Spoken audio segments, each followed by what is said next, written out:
Manipuri Wari Pambi Channelna tabiriba pumnamakpu amuh hana taramna ukjari ngasisu mayamgi ngaihak pothananabagidamak anauba horror story amakak puduna laksari. Horror story asigi maming Pushparaj horror story.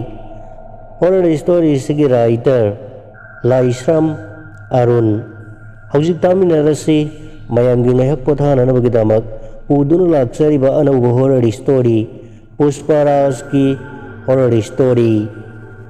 Sameli khungangda Pushparaj amadi mahaki mama Lukhrabi makhoi anidagi hena lairaba atopa ama amuk thiba phanglaroi. Khungang aduda laiba dukan khudingmak Pushparaj ki mamana potspot palagani khanbada thong lonare haibaduni. Pushparaj ki mama Lukhrabi na masanupa Pushparaj tabu mabuk thananaba honabada ngasi faubada chokthaba amata leite miyamna mangonda tin silabasu inakhunba mahajun singna mahaki sari payuna singlabasu mahak karimata khande pumnamak kapduna masanupana sauraga nongmadi mahak soidana nungairakkhigani haiduna masagi wakhanda hinglakli. Makoi sing aduda nongmadi soidana mahakna mamaiduda tinsitke haina khanki. Migi wakhalna ama laina tambana ama mahaki masanupana tawthorkliba lisal aduga yamna mahakna khalluribaduga khenai. Masanupa Pushparaj piklingaidagi mina lakchaba yade laik laisu thawa yaude mapangaldi mi tarana pugadaba poto matontana thangba ngamni. Pushparajna piklingai matamdadi khungang adugi khara ina kaira khunba mioisingna mama masabu tuhat ngamhat piduna kusuman ningthina pibidaba kaya thokhi adubu Pushparajna ngasi pakhang pharaklaba matam asidadi makhoibu laksaba kanamatana ngamde. Pushpagi sauna yengakpa miyeng amada mahajon kayana mahakki pigadaba kusumal adugi saruk tangkhai ani helaga fauba hekta pithorkpa zatni. Kongreng kokphaina nomba makhai nomlaga manangganda masako i haibaduni wabagi loiba naide Pushparaj amadi mahake mamagi laibakti. Nongma Pushparaj ki mamana khungang adugi mataida laiba guhadagi ising souraga halakpagi lambida sadhu baba ama waraduna ukongda potharamni.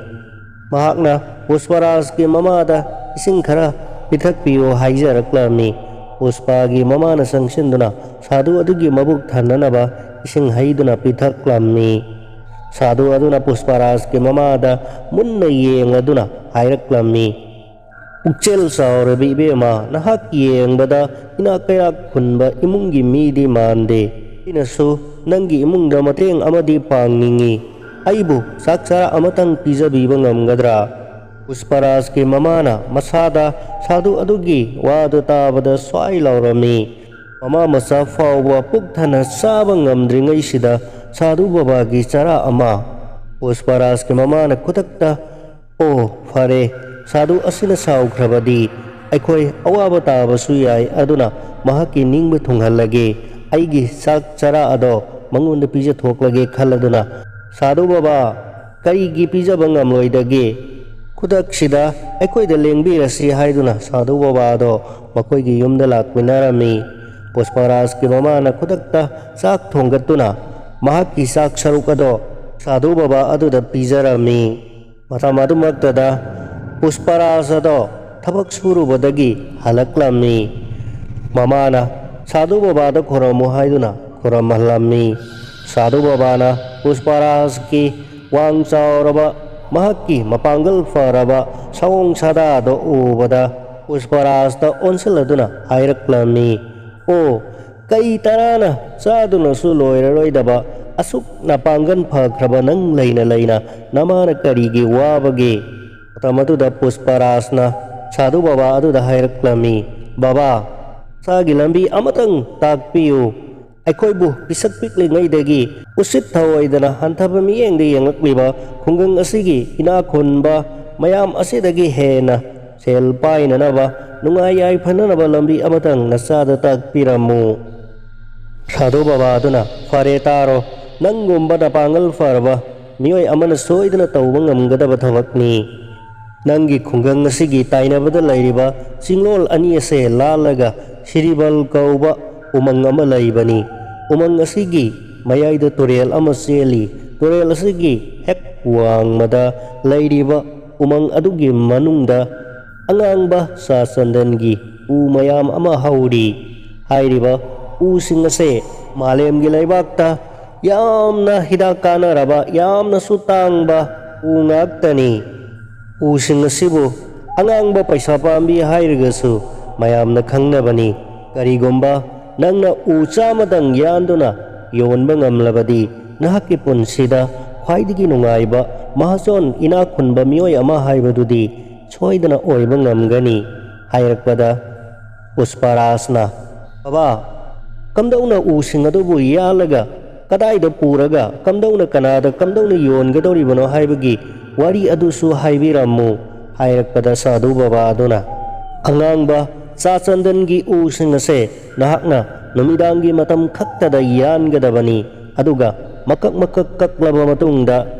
ꯎ ꯃꯀꯛꯁꯤꯡ ꯑꯗꯣ ꯄꯣꯡ ꯁꯥꯗꯨꯅ ꯅꯗꯤꯌꯥ ꯇꯨꯔꯦꯜ ꯑꯗꯨꯗ ꯊꯥꯗꯒꯗꯕꯅꯤ. ꯇꯨꯔꯦꯜ ꯑꯗꯨꯗ ꯑꯍꯤꯡ ꯇꯪꯈꯥꯏ ꯑꯃꯒꯤ ꯂꯝꯕꯤ ꯆꯠꯂꯕ ꯃꯇꯨꯡꯗ ꯆꯝꯄꯣꯂꯤ ꯈꯨꯡꯒꯪ ꯌꯧꯔꯒꯅꯤ. ꯆꯝꯄꯣꯂꯤ ꯈꯨꯡꯒꯪ ꯍꯦꯛ ꯌꯧꯕꯗꯒꯤꯗꯤ ꯇꯨꯔꯦꯟ ꯇꯣꯔꯕꯥꯜ ꯑꯗꯨꯗ ꯏꯅꯥꯛꯈꯨꯜꯂꯕ ꯃꯤꯑꯣꯏ ꯀꯌꯥꯅ ꯊꯥꯗꯣꯛꯄ ꯂꯨꯡꯒ꯭ꯔꯤ ꯁꯦꯠꯄ ꯃꯔꯥꯏꯕꯛꯇ ꯆꯟꯗꯣꯟ ꯆꯕꯥꯛ ꯆꯕꯥꯛ ꯊꯤꯟꯕ ꯃꯤꯑꯣꯏ ꯀꯌꯥ ꯇꯣꯔꯕꯥꯟꯗ ꯐꯝꯗꯨꯅ ꯂꯩꯔꯝꯒꯅꯤ. ꯃꯈꯨꯠꯇ ꯄꯩꯁꯥ pairaduna u lawgadabagi adum ngairamgani asumna nahakna u samadang lalonba ngamlabadi nahak punsida ina khunba mahajol haibado soidana oiba ngamgani thabaksun ase sarkar gi athingba leiba maramna ayung thilgi matamdadi thana police kayana patrolling umang asida marak marakta satli makoina thenglakrabadi punsi chupa thabak subagi jela leiduna miya tawa haibasidi soidrabani aduna section gadabani khwaidagi hena maru oiribadi maduna te aina yengbada khangi nahaki na pangal mi eng na eng nangonda akiba amata su lairoi umang adugi mina hainaba aronba wari kaya marum lairi wari aduna maram oiraga umang adu dasangduna angangba atangba u makhalado yanba ngamnadabani nangna umang aduda satringai gi mamangda nakoigi khungang asida lairiba Hanuman mandir aduda amuktang chattuna mandir adubu puja purohit aduga amuktang tanakho mangundagi bhut pret changba ngamdana naba jantra amatang di nahakna lawkho akiba haibaduna nahakpo maithiba piba ngamdrabadi nahak soidana khungang asida khwaidagi ina khunba mahazon haibado oiba haibadudi soidrabani sadhu baba adugi wado tabada Pushparaj yamna haraurami mahakki aningba apambadi khungang aduda leiba mahazon singdagi hena sen paiba mahak amuktang di khwaidagi ina khunba mioi ma oige haibasani mathangi numita Pushparajna mahakka thabak suminaba mahakka khwaidagi luna tinaba mamanaba ani hauraduna makoigi makutta singjang amamam pairaduna siribal umangtana lakpa horaklami siribal umangi nadia turel ado lan thoklaba matungda makoina mafam chaba jaga amada u masa masa khara yalaba matungda makoigi leifam hana semlami ahing adoda sadhu baba aduna karigidamakta mahakna siribal umangda satringai gi mamangda Hanuman Thakur gi purohittagi bud pret changdanaba jantra amahana lawkhinaba hairakibano haibadugi matangda Pushparaj wakhal khalami adubu pumnumak adudi mahakki mamanaba adudadi haidoklamde mathang numitki ahingdagi makoi thabak haure angangba u khan khanduna ahing aduda u taradi yalle u singado makak makak kaktuna pong sabasu loire ayung nungthilgi matamda uchek singna umang adugi mathakta koina lakna khongduna pairiba marak maraktasu nongoi makhol taba aduda sadhu baba aduna hairamba sarkar gi chakari thana singna umang adubu ngak senanaba ꯆꯠꯄ ꯑꯣꯏꯔꯝꯒꯅꯤ ꯈꯜꯂꯤ꯫ ꯑꯍꯤꯡ ꯑꯣꯏꯔꯛꯂꯕꯗ ꯃꯈꯣꯏꯅ ꯄꯣꯡ ꯁꯥꯔꯕ ꯑꯉꯥꯡꯕ ꯆꯥ ꯆꯟꯗꯜꯒꯤ ꯎꯁꯤꯡ ꯑꯗꯨꯒ ꯂꯣꯏꯅꯅ ꯇꯨꯔꯦꯜ ꯑꯗꯨꯗ ꯄꯨꯁꯄꯔꯥꯖ ꯃꯊꯟꯇꯅ ꯃꯃꯥꯟꯅꯕ ꯑꯅꯤ ꯑꯗꯨ ꯊꯅꯝꯂꯒ ꯃꯍꯥꯛꯅ ꯎꯁꯤꯡ ꯑꯗꯨ ꯄꯨꯔꯒ ꯂꯥꯛꯈꯤ꯫ ꯁꯥꯗꯨ ꯕꯕꯥ ꯑꯗꯨꯅ ꯍꯥꯏꯔꯝꯕꯒꯨꯝ ꯅꯣꯡꯉꯥꯜꯂꯝꯗꯥꯏ ꯆꯝꯄꯣꯂꯤ ꯈꯨꯡꯒꯪ ꯑꯗꯨ ꯌꯧꯁꯤꯜꯂꯛꯄꯗꯗꯤ ꯇꯣꯔꯕꯥꯟꯗ ꯂꯨꯡꯒ꯭ꯔꯤ ꯁꯦꯠꯄ ꯆꯟꯗꯣꯟ ꯆꯄꯥꯛ ꯆꯄꯥꯛ ꯊꯤꯟꯕ ꯃꯤꯑꯣꯏ ꯀꯌꯥ ꯃꯔꯛ ꯃꯔꯛꯇ ꯊꯦꯡꯅꯔꯝꯃꯤ꯫ ꯄꯨꯁꯄꯔꯥꯖꯅ ꯃꯈꯣꯏꯗ ꯎ ꯑꯗꯨꯒꯤ ꯃꯔꯝꯗ ꯍꯪꯂꯨꯕꯗ ꯋꯥ ꯌꯥꯝꯅ ꯉꯥꯡꯒꯅꯨ, ꯁꯦꯜ ꯑꯁꯤꯗ ꯂꯩꯔꯦ ꯍꯥꯏꯗꯨꯅ ꯁꯦꯜ ꯍꯥꯟꯅ ꯄꯤꯁꯤꯜꯂꯛꯂꯝꯃꯤ꯫ ꯎ ꯃꯁꯤꯡ ꯑꯗꯨ ꯊꯤꯅꯔꯕ ꯃꯇꯨꯡꯗ ꯑꯇꯥꯕ ꯁꯦꯜ ꯑꯗꯨ ꯄꯨꯁꯄꯔꯥꯖꯇ ꯁꯤꯟꯅꯔꯝꯃꯤ꯫ ꯁꯦꯟꯖꯥꯝ ꯑꯗꯨ ꯎꯕꯗ ꯄꯨꯁꯄꯔꯥꯖ ꯍꯔꯥꯎꯕꯅ ꯅꯨꯡꯉꯥꯏꯕꯅ ꯉꯝꯈꯩ ꯂꯩꯔꯝꯗꯦ꯫ ꯎꯁꯤꯡ ꯑꯗꯨ ꯊꯝꯂꯝꯂꯒ ꯃꯍꯥꯛꯀꯤ ꯈꯨꯗꯩꯗ ꯄꯩꯁꯥꯁꯤꯡ ꯑꯗꯨ ꯌꯣꯝꯁꯤꯜꯂꯗꯨꯅ ꯃꯈꯨꯠꯇ ꯁꯤꯡꯖꯪ ꯄꯥꯏꯔꯗꯨꯅ ꯇꯨꯔꯦꯜ ꯑꯗꯨꯒꯤ ꯇꯣꯔꯕꯥꯜ ꯑꯗꯨꯗ ꯆꯨꯝꯗ꯭ꯔꯤꯡꯅꯅ ꯁꯤꯔꯕꯜ ꯎꯃꯪ ꯇꯥꯅ ꯃꯍꯥꯛ ꯂꯥꯛꯈꯤ꯫ ꯃꯃꯥꯟꯅꯕꯁꯤꯡ ꯑꯗꯨꯒ ꯊꯦꯡꯅꯔꯕꯗ ꯋꯥꯔꯤ ꯄꯨꯝꯅꯃꯛ ꯂꯤꯔꯗꯨꯅ ꯁꯦꯜ ꯑꯗꯨ ꯃꯃꯥꯟꯅꯕꯁꯤꯡ ꯑꯗꯨꯗꯁꯨ ꯎꯍꯟꯕꯗꯗꯤ ꯃꯈꯣꯏ ꯍꯔꯥꯎꯕꯅ ꯉꯝꯈꯩ ꯂꯩꯔꯝꯗꯦ꯫ ꯃꯊꯪꯒꯤ ꯅꯨꯃꯤꯗꯥꯡꯗꯗꯤ ꯎ ꯃꯁꯤꯡ ꯍꯦꯟꯅ ꯌꯥꯜꯂꯁꯤ ꯍꯥꯏꯅ ꯃꯈꯣꯏ ꯂꯦꯞꯅꯔꯝꯃꯤ꯫ ꯑꯍꯤꯡꯒꯤ ꯃꯇꯝꯗ ꯊꯕꯛ ꯇꯧꯒꯗꯕꯅ ꯃꯔꯝ ꯑꯣꯏꯔꯗꯨꯅ ꯑꯌꯨꯛ ꯅꯨꯡꯊꯤꯜꯒꯤ ꯃꯇꯝꯗ ꯃꯈꯣꯏꯅ ꯆꯥꯕ ꯊꯛꯄ ꯂꯣꯏꯔꯕ ꯃꯇꯨꯡꯗ ꯃꯈꯣꯏ ꯄꯣꯊꯥꯔꯝꯃꯤ꯫ ꯅꯨꯃꯤꯠ ꯇꯥꯁꯤꯜꯂꯛꯂꯕꯗ ꯃꯈꯣꯏꯒꯤ ꯊꯕꯛ ꯍꯧꯅꯅꯕꯒꯤꯗꯃꯛ ꯍꯧꯒꯠꯅꯔꯛꯂꯝꯃꯤ꯫ ꯃꯇꯝ ꯑꯗꯨꯗ ꯄꯨꯁꯄꯔꯥꯖꯀꯤ ꯃꯃꯥꯟꯅꯕ ꯑꯅꯤ ꯑꯗꯨꯒꯤ ꯁꯤꯡꯖꯪ ꯑꯅꯤ ꯑꯗꯨ ꯂꯩꯔꯝꯗ꯭ꯔꯦ꯫ ꯊꯤꯕ ꯌꯥꯕ ꯃꯈꯣꯏ ꯑꯍꯨꯝ ꯆꯪꯗꯨꯅ ꯁꯤꯡꯖꯪ ꯑꯗꯨ ꯊꯤꯃꯤꯟꯅꯔꯦ, ꯑꯗꯨꯕꯨ ꯐꯪꯕ ꯀꯧꯕ ꯂꯩꯇ꯭ꯔꯦ꯫ ꯎꯄꯥꯏ ꯂꯩꯇ꯭ꯔꯕꯗ ꯐꯔꯦ, ꯍꯌꯦꯡ ꯑꯉꯥꯟꯕꯗ ꯐꯖꯅ ꯊꯤꯔꯁꯤ, ꯉꯁꯤꯒꯤꯗꯤ ꯑꯩꯒꯤ ꯁꯤꯡꯖꯪ ꯑꯁꯤꯅ ꯌꯥꯜꯂꯁꯤ ꯍꯥꯏꯗꯨꯅ ꯃꯈꯣꯏ ꯑꯍꯨꯝ ꯆꯠꯃꯤꯟꯅꯔꯦ꯫ ꯃꯈꯣꯏ ꯑꯍꯨꯝꯅ ꯃꯈꯨꯠꯇ ꯁꯣꯂꯔ ꯂꯦꯝꯇꯦꯟ ꯑꯃꯃꯝ ꯄꯥꯏꯗꯨꯅ ꯑꯉꯥꯡꯕ ꯆꯥ ꯆꯟꯗꯜꯒꯤ ꯎ ꯊꯤꯕ ꯍꯧꯔꯛꯂꯝꯃꯤ꯫ ꯈ꯭ꯋꯥꯏꯗꯒꯤ ꯁꯦꯟꯅ ꯆꯥꯎꯕ ꯑꯉꯥꯡꯕ ꯆꯥ ꯆꯟꯗꯜꯒꯤ ꯎꯄꯥꯝꯕꯤ ꯑꯃ ꯄꯨꯁꯄꯔꯥꯖꯅ ꯊꯦꯡꯅꯔꯝꯃꯤ꯫ ꯃꯈꯣꯏ ꯑꯍꯨꯝꯃꯛ ꯌꯥꯝꯅ ꯍꯔꯥꯎꯔꯝꯃꯤ꯫ ꯃꯈꯣꯏ ꯑꯍꯨꯝꯅ ꯁꯤꯟꯅꯗꯨꯅ ꯎ ꯑꯗꯨ ꯌꯥꯜꯂꯁꯤ ꯍꯥꯏꯗꯨꯅ ꯄꯨꯁꯄꯔꯥꯖꯅ ꯍꯥꯟꯅ ꯎ ꯑꯗꯨ ꯌꯥꯟꯕ ꯍꯧꯔꯛꯂꯝꯃꯤ꯫ ꯎ ꯑꯗꯨꯗ ꯊꯥꯡꯐꯝ 4-5 ꯊꯥꯔꯕꯒꯤ ꯃꯇꯨꯡꯗ ꯄꯨꯁꯄꯔꯥꯖꯀꯤ ꯃꯃꯥꯟꯅꯕꯗꯨꯅ "ꯉꯥꯏꯈꯣ, ꯂꯦꯞꯈꯣ" ꯍꯥꯏꯗꯨꯅ ꯈꯪꯂꯥꯎ ꯂꯥꯎꯔꯛꯂꯝꯃꯤ꯫ ꯀꯩꯗꯧꯔꯕꯒꯦ ꯍꯪꯂꯨꯕꯗ ꯃꯈꯨꯗꯣꯝꯕꯤ ꯎ ꯑꯗꯨꯗ ꯊꯤꯜꯂꯝꯃꯤ꯫ ꯌꯥꯜꯂꯤꯕ ꯃꯐꯝ ꯑꯗꯨꯗꯒꯤ ꯑꯉꯥꯡꯕ ꯏ ꯃꯌꯥꯝ ꯑꯃ ꯎ ꯑꯗꯨꯗꯒꯤ ꯆꯦꯟꯊꯔꯛꯂꯤꯕꯗꯣ ꯃꯈꯣꯏꯅ ꯎꯔꯝꯃꯤ꯫ ꯃꯈꯣꯏ ꯁ꯭ꯋꯥꯏ ꯂꯥꯎꯔꯝꯃꯤ꯫ ꯄꯨꯁꯄꯔꯥꯖꯅ ꯀꯔꯤꯁꯨ ꯅꯥꯆꯨꯡꯗꯅ ꯃꯍꯥꯛꯀꯤ ꯁꯤꯡꯖꯪ ꯑꯗꯣ ꯍꯥꯟꯅ ꯌꯥꯜꯂꯤꯕ ꯃꯐꯝ ꯑꯗꯨꯗꯒꯤ ꯈꯔ ꯑꯃꯨꯛ ꯀꯥꯈꯠꯂꯛꯂꯒ ꯎ ꯑꯗꯨꯗ ꯑꯃꯨꯛ ꯌꯥꯟꯕ ꯍꯧꯔꯛꯂꯝꯃꯤ꯫ ꯃꯐꯝ ꯑꯗꯨꯗꯁꯨ ꯆꯞ ꯃꯥꯟꯅꯅ ꯑꯉꯥꯡꯕ ꯏ ꯖꯔ ꯖꯔ ꯎ ꯑꯗꯨꯗꯒꯤ ꯆꯦꯟꯊꯔꯛꯂꯝꯃꯤ꯫ ꯈꯪꯍꯧꯗꯅ ꯅꯨꯄꯤ ꯑꯃꯒꯤ ꯀꯞꯄꯒꯤ ꯈꯣꯟꯖꯦꯜ ꯇꯥꯕ ꯍꯧꯔꯛꯂꯝꯃꯤ꯫ ꯄꯨꯁꯄꯔꯥꯖꯀꯤ ꯃꯃꯥꯟꯅꯕ ꯑꯅꯤꯗꯨꯗꯤ ꯀꯤꯕꯅ ꯃꯁꯥꯁꯤꯡ ꯑꯗꯨ ꯊꯛ ꯊꯛ ꯅꯤꯛꯂꯗꯨꯅ ꯀꯣꯟꯁꯤꯟꯅꯗꯨꯅ ꯂꯩꯔꯝꯃꯤ꯫ ꯄꯨꯁꯄꯥꯗꯤ ꯃꯍꯧꯁꯥꯗꯒꯤ ꯀꯤꯒꯟꯗꯕ ꯃꯤ ꯑꯣꯏꯕꯅꯤꯅ ꯃꯁꯥꯗ ꯊꯣꯏꯗꯣꯛꯅ ꯑꯀꯤꯕ ꯐꯥꯎꯗꯅ ꯍꯥꯏꯔꯛꯂꯝꯃꯤ, "ꯀꯅꯥꯅꯣ? ꯀꯔꯤꯒꯤ ꯀꯞꯂꯤꯕꯅꯣ? ꯃꯤꯔ ꯂꯥꯏꯔ? ꯇꯁꯦꯡꯅ ꯑꯩꯈꯣꯏꯒꯤ ꯃꯥꯡꯗ ꯊꯣꯔꯛꯇꯨꯅ ꯅꯍꯥꯛꯀꯤ ꯄꯦꯟꯗꯕꯗꯣ ꯍꯥꯏꯔꯨ ꯂꯥꯎ" ꯍꯥꯏꯗꯨꯅ ꯂꯥꯎꯔꯛꯂꯝꯃꯤ꯫ ꯃꯐꯝ ꯑꯗꯨꯗ ꯄꯨꯡꯉꯥꯟ ꯉꯥꯜꯂꯤꯕ ꯃꯈꯣꯏ ꯑꯍꯨꯝꯒꯤ ꯁꯣꯂꯥꯔ ꯂꯦꯝꯇꯦꯟꯁꯤꯡ ꯑꯗꯣ ꯃꯊꯪ ꯃꯊꯪ ꯐꯨꯠ ꯐꯨꯠ ꯃꯨꯠꯈꯤꯔꯝꯃꯤ꯫ ꯃꯐꯝ ꯑꯗꯣ ꯄꯨꯝꯃꯝ ꯃꯝꯈ꯭ꯔꯦ꯫ ꯄꯨꯁꯄꯔꯥꯖꯀꯤ ꯃꯃꯥꯟꯅꯕ ꯑꯅꯤ ꯑꯗꯨꯗꯤ "ꯍꯣꯏꯃꯥ, ꯍꯣꯏꯃꯥ, ꯀꯔꯤꯅꯣ" ꯍꯥꯏꯗꯨꯅ ꯀꯤꯕꯅ ꯃꯈꯣꯏꯗꯤ ꯊꯛ ꯊꯛ ꯅꯤꯛꯇꯨꯅ ꯏꯟꯁꯤꯜꯂꯛꯂꯒ ꯄꯨꯁꯄꯔꯥꯖꯇ ꯃꯈꯨꯠ ꯅꯥꯝꯃ ꯅꯥꯝꯃ ꯀꯣꯟꯗꯨꯅ ꯂꯩꯔꯝꯃꯤ꯫ ꯄꯨꯁꯄꯔꯥꯖꯅ ꯈꯨꯗꯛꯇ "ꯏꯇꯥꯎꯁꯤꯡ, ꯀꯤꯒꯅꯨ, ꯀꯔꯤꯁꯨ ꯇꯧꯔꯣꯏ, ꯑꯩꯈꯣꯏꯒꯤ ꯂꯩꯐꯝꯗ ꯍꯟꯅꯅꯕ ꯇꯧꯔꯁꯤ" ꯍꯥꯏꯔꯛꯂꯝꯃꯤ꯫ ꯃꯇꯝ ꯑꯗꯨꯗ ꯃꯍꯥꯛꯀꯤ ꯃꯃꯥꯟꯅꯕ ꯑꯃꯒꯤ ꯃꯈꯣꯡꯗ ꯁꯎꯗꯕ ꯃꯈꯨꯠ ꯑꯅꯤꯈꯛꯅ ꯀꯟꯅ ꯄꯥꯏꯔꯗꯨꯅ ꯀꯟꯅ ꯎꯃꯪ ꯑꯗꯨꯗ ꯆꯤꯡꯁꯤꯟꯈꯤꯔꯝꯃꯤ꯫ ꯌꯥꯝꯅ ꯊꯨꯅ "ꯏꯃꯥ, ꯏꯃꯥ, ꯏꯇꯥꯎ, ꯄꯨꯁꯄꯥ, ꯏꯇꯥꯎ" ꯍꯥꯏꯅ ꯂꯥꯎꯕꯒꯤ ꯈꯣꯟꯖꯦꯜ ꯈꯔ ꯇꯥꯔꯝꯂꯒ ꯇꯨꯃꯤꯟ ꯂꯩꯈ꯭ꯔꯦ꯫ ꯑꯃꯝꯕ ꯃꯔꯛ ꯑꯗꯨꯗ ꯀꯔꯤꯃꯠꯇ ꯎꯗ꯭ꯔꯕꯁꯨ ꯀꯔꯤꯒꯨꯝꯕ ꯈꯔꯗꯤ ꯈꯨꯗꯣꯡꯊꯤꯕ ꯊꯣꯛꯂꯦ ꯍꯥꯏꯕꯁꯦ ꯄꯨꯁꯄꯥꯗꯤ ꯈꯪꯂꯝꯃꯤ꯫ ꯃꯍꯥꯛꯀꯤ ꯃꯃꯥꯟꯅꯕ ꯑꯗꯨꯅ ꯂꯥꯛꯃꯤꯟꯅꯕ ꯑꯇꯣꯞꯄ ꯃꯃꯥꯟꯅꯕ ꯑꯗꯨꯕꯨ ꯀꯣꯏꯀꯧ ꯀꯧꯗꯨꯅ ꯂꯩꯔꯤ꯫ ꯄꯨꯁꯄꯔꯥꯖꯅ ꯈꯨꯗꯛꯇ ꯋꯥ ꯑꯃꯠꯇ ꯉꯥꯡꯗꯅ ꯃꯐꯝ ꯑꯗꯨꯗ ꯃꯍꯥꯛꯀꯤ ꯄꯣꯀꯦꯠꯇꯒꯤ ꯆꯨꯔꯨꯞ ꯑꯃ ꯂꯧꯊꯣꯔꯛꯂꯝꯃꯤ꯫ ꯑꯗꯨꯒ ꯃꯩꯈꯦꯠ ꯈꯦꯠꯇꯨꯅ ꯃꯩꯈꯦꯠ ꯑꯗꯨꯅ ꯆꯨꯔꯨꯞ ꯑꯗꯨ ꯆꯝꯂꯕ ꯃꯇꯨꯡꯗ u adugi ukhada taba akangba una wana khara khongatuna mai haugalaklamni madudagi mafam ado mangal khara di fangle mamanaba dudi kiduna Pushparaj ki maningda Pushparaj ki khut aduda yanduna kuin inari yamna thuna Pushparaj na mafam adudagi akangba sing una wana khomjinduna akoiba do mai tharami aduga mayaida mamanaba aduga makoini laiminarami inak nakna yamna laptana makoigi haugatliba maigi maingal aduda nupi ama leptuna laibado makoini magna sakmanana urami Pushparaj di masada puklauba phauramde aduga mamanaba adudi Pushpa Pushpa leire haiduna Pushpa da kan konduna thak niktuna lairami bud nupi aduna kappaga laubaga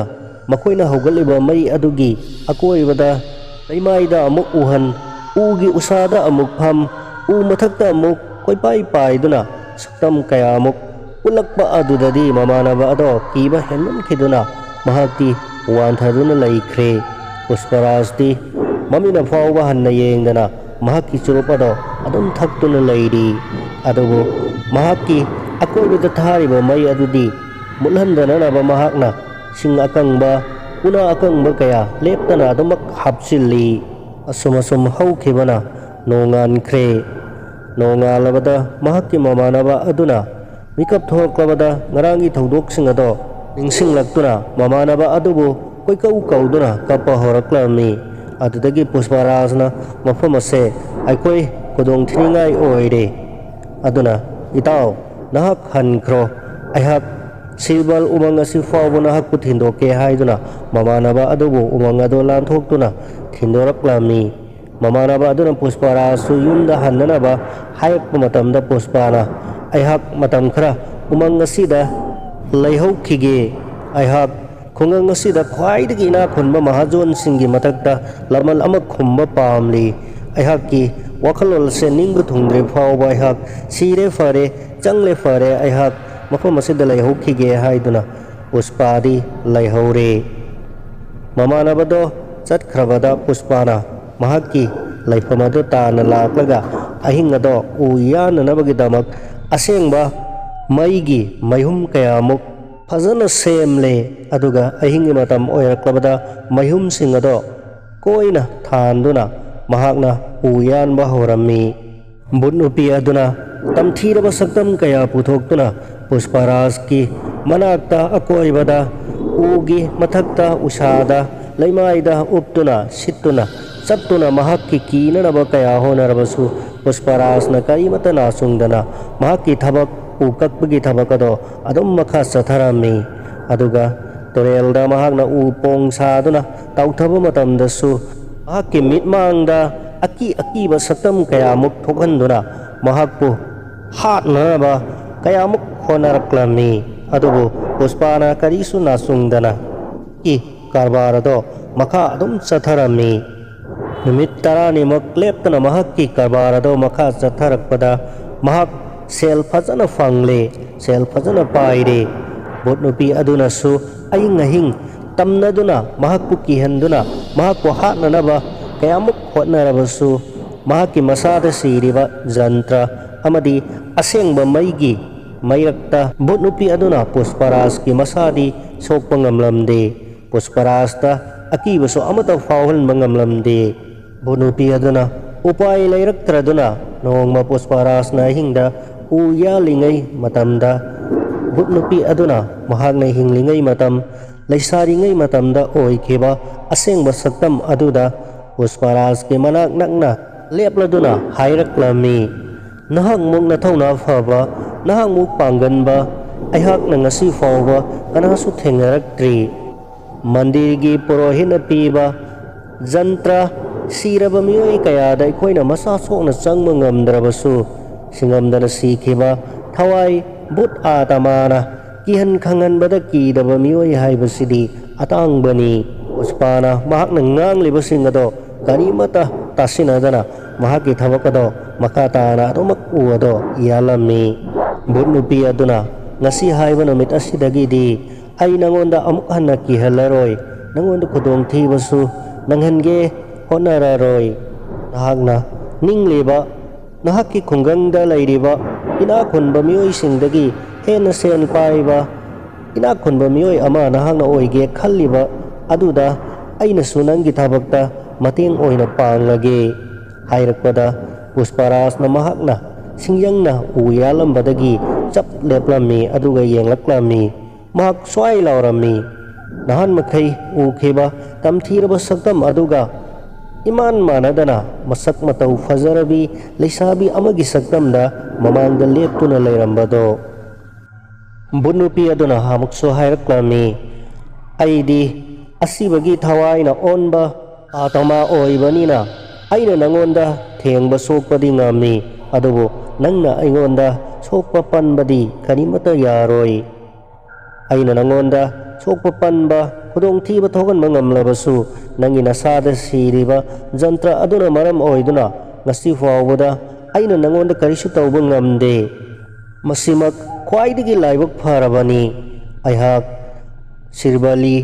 ꯎꯃꯪ ꯑꯁꯤꯒ ꯍꯦꯛ ꯇꯥꯏꯅꯅ ꯂꯩꯔꯤꯕ ꯁꯟꯇꯣꯂꯤ ꯈꯨꯡꯒꯪꯗꯒꯤꯅꯤ꯫ ꯅꯣꯡꯃ ꯏꯃꯥꯒ ꯑꯩꯒ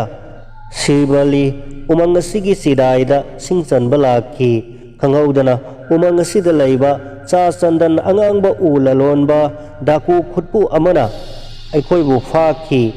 ꯏꯃꯥ ꯑꯗꯨꯕꯨ ꯃꯈꯣꯏꯅ ꯅꯨꯡꯁꯤ ꯍꯩꯇꯅ ꯍꯥꯠꯇꯣꯛꯄꯤꯈꯤ꯫ ꯃꯈꯣꯏ ꯗꯥꯀꯨ ꯂꯨꯆꯤꯡꯕꯁꯤꯡ ꯑꯗꯨꯒꯤ ꯁꯦꯕꯥ ꯇꯧꯍꯟꯗꯨꯅ ꯊꯝꯈꯤ꯫ ꯃꯈꯣꯏꯅ ꯅꯨꯃꯤꯠ ꯈꯨꯗꯤꯡꯒꯤ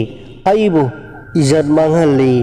ꯃꯈꯣꯏꯒꯤ ꯇꯝꯊꯤꯔꯕ ꯁꯥꯖꯠ ꯂꯤꯆꯠꯁꯤꯡ ꯑꯗꯨꯗ ꯈꯥꯡꯕ ꯉꯝꯂꯛꯇ꯭ꯔꯗꯨꯅ ꯅꯣꯡꯃ ꯃꯈꯣꯏꯅ ꯄꯥꯏꯕ ꯅꯣꯡꯃꯩ ꯑꯃꯅ ꯏꯁꯥ ꯏꯊꯟꯇ ꯀꯥꯞꯁꯤꯟꯖꯗꯨꯅ ꯑꯩꯍꯥꯛ ꯁꯤꯖꯈꯤ꯫ ꯑꯩꯒꯤ ꯊꯋꯥꯏꯅ ꯅꯤꯡꯉꯝꯗꯅ ꯁꯤꯔꯕꯗ ꯑꯩꯒꯤ ꯊꯋꯥꯏꯅ ꯕꯨꯠ ꯑꯣꯟꯗꯨꯅ ꯃꯈꯣꯏ ꯈꯨꯗꯤꯡꯃꯛꯄꯨ ꯑꯃꯃꯝꯇ ꯑꯣꯏꯅ ꯂꯃꯟ ꯈꯨꯝꯗꯨꯅ ꯍꯧꯖꯤꯛꯇꯤ ꯎꯃꯪ ꯑꯁꯤꯗ ꯃꯈꯣꯏ ꯀꯅꯥꯁꯨ ꯂꯩꯇ꯭ꯔꯦ꯫ ꯑꯗꯨꯕꯨ ꯑꯩꯒꯤ ꯊꯋꯥꯏ ꯌꯥꯎꯗ꯭ꯔꯕ ꯍꯛꯆꯥꯡ ꯑꯗꯨꯁꯨ ꯑꯩꯒꯤ ꯇꯧꯐꯝ ꯊꯣꯛꯄ ꯏꯊꯧ ꯃꯇꯤꯛ ꯆꯥꯅ ꯇꯧꯕꯤꯈꯤꯗꯕꯅ ꯑꯩꯍꯥꯛꯅ ꯁꯔꯒꯗꯁꯨ ꯆꯠꯄ ꯐꯪꯗꯅ ꯚꯨꯠ ꯄ꯭ꯔꯦꯠ ꯑꯣꯏꯅ ꯎꯃꯪ ꯑꯁꯤꯗ ꯉꯁꯤ ꯐꯥꯎꯕ ꯃꯤꯍꯥꯠ ꯃꯤꯄꯨꯟ ꯇꯧꯗꯨꯅ ꯑꯀꯤ ꯑꯈꯪ ꯄꯣꯛꯍꯟꯗꯨꯅ ꯂꯩꯔꯤ꯫ ꯃꯍꯥꯛꯅꯁꯨ ꯑꯩꯕꯨ ꯁꯔꯒ ꯌꯧꯍꯟꯕꯗ ꯑꯃꯨꯛꯇꯪ ꯃꯇꯦꯡ ꯄꯥꯡꯕꯤꯌꯨ ꯍꯥꯏꯅ ꯀꯞꯄꯒ ꯂꯣꯏꯅꯅ ꯄꯨꯁꯄꯥꯔꯥꯖꯀꯤ ꯃꯐꯝꯗ ꯚꯨꯠ ꯅꯨꯄꯤ ꯑꯗꯨꯅ ꯍꯥꯏꯖꯔꯛꯂꯝꯃꯤ꯫ ꯃꯁꯤꯒꯤ ꯃꯇꯨꯡꯗ ꯄꯨꯁꯄꯥꯔꯥꯖꯅ ꯃꯍꯥꯛꯀꯤ ꯑꯁꯦꯡꯕ ꯂꯩꯁꯥꯔꯤꯉꯩꯒꯤ ꯁꯛꯇꯝ ꯑꯗꯨ ꯎꯕꯗꯗꯤ ꯃꯉꯣꯟꯗ ꯃꯤꯅꯨꯡꯁꯤ ꯑꯃ ꯐꯥꯎꯔꯛꯈꯤ꯫ ꯃꯍꯥꯛꯀꯤ ꯃꯇꯦꯡ ꯄꯥꯡꯕꯤꯌꯨ ꯍꯥꯏꯕꯗꯨꯗ ꯄꯨꯁꯄꯥꯔꯥꯖꯁꯨ ꯌꯥꯔꯦ꯫ ꯑꯍꯤꯡ ꯑꯗꯨꯗ ꯃꯈꯨꯠꯇ ꯃꯩꯅꯝ ꯑꯃ ꯄꯥꯏꯗꯨꯅ ꯅꯨꯄꯤ ꯑꯗꯨꯅ ꯍꯤꯡꯂꯤꯉꯩ ꯃꯇꯝꯗ ꯃꯍꯥꯛꯀꯤ ꯊꯋꯥꯏ ꯌꯥꯎꯗ꯭ꯔꯕ ꯍꯛꯆꯥꯡꯅ ꯄꯨꯝꯈ꯭ꯔꯕꯁꯨ ꯁꯔꯨ ꯄꯣꯂꯥꯡ ꯇꯥꯗꯨꯅ ꯂꯩꯔꯤꯕ ꯃꯐꯝ ꯑꯗꯨ ꯇꯥꯅ ꯑꯍꯤꯡ ꯑꯗꯨꯗ ꯅꯨꯄꯤ ꯑꯗꯨꯅ ꯂꯝꯖꯤꯡꯗꯨꯅ ꯂꯥꯛꯂꯝꯃꯤ꯫ ꯁꯔꯨꯁꯤꯡ ꯑꯗꯨ ꯄꯨꯁꯄꯥꯔꯥꯖꯅ ꯂꯧꯈꯠꯇꯨꯅ ꯃꯈꯣꯏꯒꯤ ꯈꯨꯜꯒꯤ ꯂꯩꯔꯤꯕ ꯃꯟꯗꯤꯔꯒꯤ ꯄꯨꯔꯣꯍꯤꯠ ꯂꯨꯆꯤꯡꯕ ꯑꯗꯨꯗ ꯁꯔꯨꯁꯤꯡ ꯑꯗꯨꯕꯨ ꯃꯩꯒꯤ ꯖꯩꯒ ꯇꯧꯊꯣꯛꯍꯟꯗꯨꯅ ꯃꯍꯥꯛꯀꯤ ꯊꯋꯥꯏ ꯑꯗꯨꯅ ꯁꯔꯒ ꯀꯥꯕ ꯉꯝꯍꯟꯈꯤ꯫ ꯃꯁꯤꯒꯤ ꯃꯇꯨꯡꯗꯒꯤꯗꯤ ꯄꯨꯁꯄꯥꯔꯥꯖꯁꯨ ꯈꯨꯡꯒꯪ ꯑꯗꯨꯗ ꯈ꯭ꯋꯥꯏꯗꯒꯤ ꯏꯅꯥꯛ ꯈꯨꯟꯕ ꯄꯩꯁꯥ ꯄꯥꯏꯕ ꯃꯤꯑꯣꯏ ꯍꯥꯏꯕꯗꯨ ꯑꯣꯏꯕ ꯉꯝꯂꯛꯈꯤ꯫ ꯃꯍꯥꯛꯀꯤ ꯎ ꯑꯉꯥꯡꯕ ꯂꯂꯣꯟꯕꯒꯤ ꯊꯕꯛ ꯑꯗꯨꯗ, ꯁꯤꯔꯕꯂꯤ ꯎꯃꯪꯗ ꯑꯍꯤꯡ ꯑꯍꯤꯡꯗ ꯎ ꯌꯥꯟꯕꯒꯤ ꯊꯕꯛ ꯑꯗꯨꯗ ꯚꯨꯠ ꯅꯨꯄꯤ ꯑꯗꯨꯅꯁꯨ ꯃꯍꯥꯛꯀꯤ ꯑꯁꯦꯡꯕ ꯂꯩꯁꯥꯔꯤꯉꯩꯒꯤ ꯁꯛꯇꯝ ꯑꯗꯨꯗ ꯍꯦꯛ ꯍꯦꯛ ꯂꯥꯛꯇꯨꯅ ꯇꯨꯡꯗ ꯊꯣꯔꯛꯀꯗꯕ ꯈꯨꯗꯣꯡꯊꯤꯕ ꯀꯌꯥꯃꯨꯛ ꯄꯨꯁꯄꯥꯗ ꯇꯥꯛꯄꯒ ꯂꯣꯏꯅꯅ ꯃꯇꯦꯡ ꯄꯥꯡꯕꯤꯔꯝꯃꯤ꯫ ꯑꯁꯨꯝꯅ ꯄꯨꯁꯄꯥꯅ ꯌꯥꯝꯅ ꯅꯨꯡꯉꯥꯏꯅ ꯃꯍꯥꯛꯀꯤ ꯀꯔꯕꯥꯔ ꯑꯗꯣ ꯂꯦꯞꯇꯅ ꯃꯈꯥ ꯆꯠꯊꯗꯨꯅ ꯃꯍꯥꯛꯅ ꯈꯨꯡꯒꯪ ꯑꯗꯨꯗ ꯈ꯭ꯋꯥꯏꯗꯒꯤ ꯏꯅꯥꯛ ꯈꯨꯟꯕ ꯃꯤꯁꯛ ꯍꯥꯏꯕꯗꯣ ꯑꯣꯏꯕ ꯉꯝꯈꯤ꯫